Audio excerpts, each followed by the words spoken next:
Good morning po, magandang buhay mga kalingap, kabisnes kapapi, kumusta po muli, Annalisa Reality Vlog. Ituloy ko po yung pag-recording.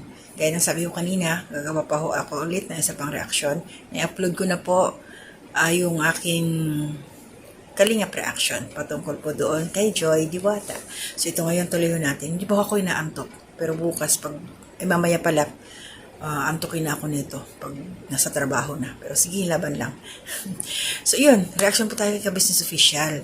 Ito po yung kasi maraming naghanap kay Bong. Doon sa vlog nila Pinuno Ka-Business, nabasa ko rin po sa comment section patungkol doon nung may vlog sila kay Intoy.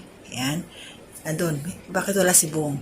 Napapansin talaga na pag may mga vlog sila Pinuno Ka-Business, pag wala si Bong, hindi nakikita. Ang dami pa rin naghahanap kahit pasaway ang taong ito.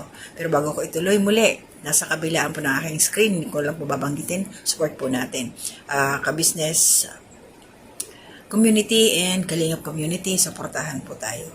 At yun, ito tuloy na natin. Dahil nga sa dami ng mga nagmamahal kay Bong at hinahanap ito, pinunta ni Pinuno Ka-Business ang lungga ni Bong, kung saan siya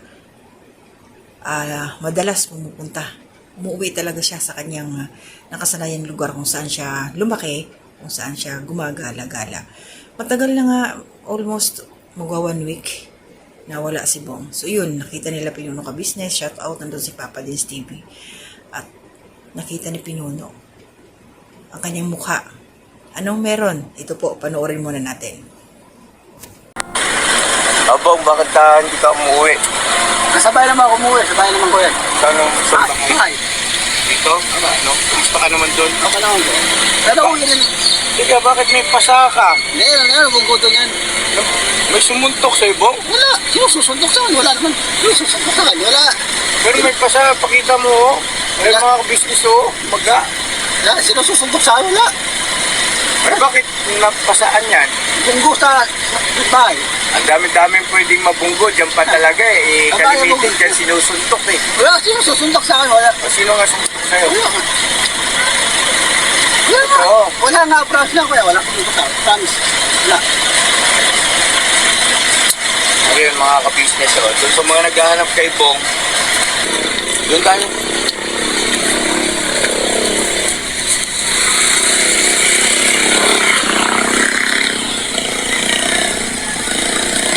Dito, bumalik na. Ah. Sa tilit, tinapin nga natin eh. Tinapin. Ha? Tinapin sa akin natin. Ano yung ginagawa na yan, Bong? Nandun sa taas yan. Ha? Yung kaya yan. Ang sabi lang ano? Ha? Sabi lang. Yung malaki ba yan? Hindi, gaano ka? Bada, ewan ko klase mo dada. Diyan ka na ba nagtatrabaho? Hindi ako dito ba dyan? Anong ginagawa mo? Yung dyan, nangangalakal pa rin, ganun pa rin. Ay, sumuntok sa'yo eh. Wala! Posibleng wala eh. Wala Kailangan ka. kang makausap si Ate Ninette. Hindi, punta mo. Paano ba nangyari? Kwento mo nga bakit ka nagkapasa? Paano ba nangyari? Nabungko ako sa bahan, nabungko ako pag uwi ko nabungko. Saan ka nabunggo? Sa harapan, yung pagpasok ko, bangga ko, nakailam sa bote, nang sa harap pa. Hindi yung susundok sa akin dito, wala. Yung susundok sa akin dito, wala naman akong kasalanan. Wala yan. Yung susundok sa akin. Posible. Wala nga. Tsaka bakit dito lang, no? Kung bunggo yun eh, dapat yun. Wala. Mahaba. Wala akong susundok sa akin, wala. Ikaw, Baka nakikipag-away ka na rito ha? wala. Baka nag-away kayo ni Ate Ninette. Hindi, wow pa. Ha? Tara nga, puntahan muna natin yung bahay. Sakay ka muna rito. Bisitahin ko lang. Mga ka-business, checkin nga natin ito. Ano bang ano na. Tara po.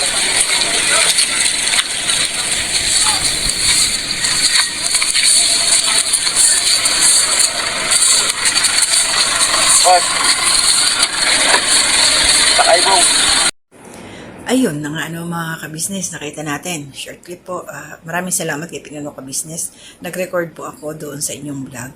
At nakita natin, pag ni Pinuno, napansin niya yung mukha ni Bong. Mayroong pasa. Siyempre, unang tanong, anong nangyari? Diba? May sumuntok ba sa'yo? May bumugbog pa? Ano bang nangyari doon? Sabi nga ni Bong, wala naman daw, wala siyang, hindi siya napaaway o ano, at ang dahilan niya is lasing, nakainom, pag uwi daw doon sa bahay niya, siguro nalaglag kasi alam naman ho natin na may pababa. Baka na-out balance, tumama yung kanyang mukha doon sa kung saang parte. Pero pasalamat pa rin kasi hindi na, yung mata niya, delikado, mata yun eh. Butit walang nakatusok o ano man, namaga lang talaga siya. Kita yung black eye. Baka isa rin yun sa dahilan na nagtagal muna siyang hindi nagpapakita sa business house dahil doon. Ang tanong, magbabago pa kaya ito si Bong? Paulit-ulit na lang, no?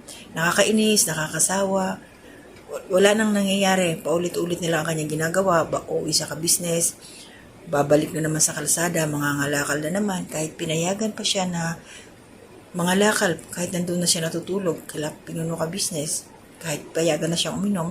Talagang hinahanap pa rin niya yung lugar na kanyang nakasanayan. Kaya yun, wala tayong magagawa doon. Doon talaga siya eh. Kaya pag si Bong wala sa family ng nila pinuno ka business, alam na kung saan yung pumupunta.